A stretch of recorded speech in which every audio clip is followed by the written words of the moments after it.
সুপ্রিয় শিক্ষার্থীরা, প্রথমে আমার শুভেচ্ছা নিও।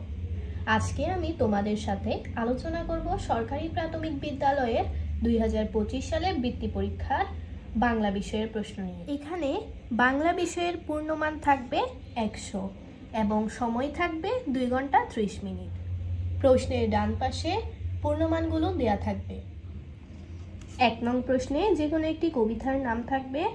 কবি ও কবিতার নাম সহ কবিতাটির প্রথম 8 লাইন লিখতে হবে। 2 নংয়ে থাকবে শব্দার্থ।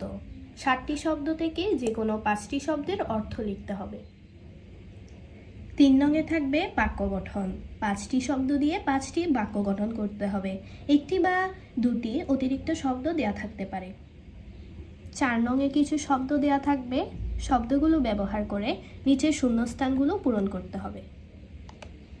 5 নংয়ে 5টি বহু নির্বাচনী প্রশ্ন দেয়া থাকবে। 4টি করে অপশনও দেয়া থাকবে। 4টি অপশন থেকে সঠিক উত্তরটি বাছাই করে খাতায় লিখতে হবে। 6 নংয়ে 5টি বিপরীত শব্দ লিখতে হবে। একটি বা দুটি অতিরিক্ত শব্দ দেয়া থাকতে পারে। 7 নংয়ে সংক্ষেপে প্রশ্নের উত্তর লিখতে হবে। 4টি, 1 বা 2টি অতিরিক্ত প্রশ্ন দেয়া থাকতে পারে। 8 নংয়ে যে কোনো 3টি বর্ণনামূলক প্রশ্ন লিখতে হবে। 2টি থেকে 3টি অতিরিক্ত প্রশ্ন দেয়া থাকতে পারে। 9 নম্বরে যে কোনো একটি কবিতার মূলভাব লিখতে হবে। 10 নংয়ে সাধু বা চলিত রীতিগুলোর পরিবর্তন করতে হবে, যে কোনো 5টি।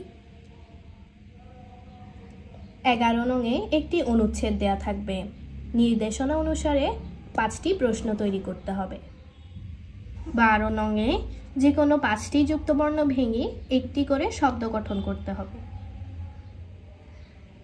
13 নংয়ে যে কোনো 5টি এক কথায় প্রকাশ করতে হবে। 1 বা 2টি অতিরিক্ত দেয়া থাকতে পারে। 14 নংয়ে ফরম পূরণ করতে হবে। এখানে তথ্য দেওয়াও থাকতে পারে অথবা নাও দেয়া থাকতে পারে। 15 নংয়ে 3টি বিষয় থেকে যে কোনো একটি বিষয়ের উপর অনুচ্ছেদ লিখতে হবে।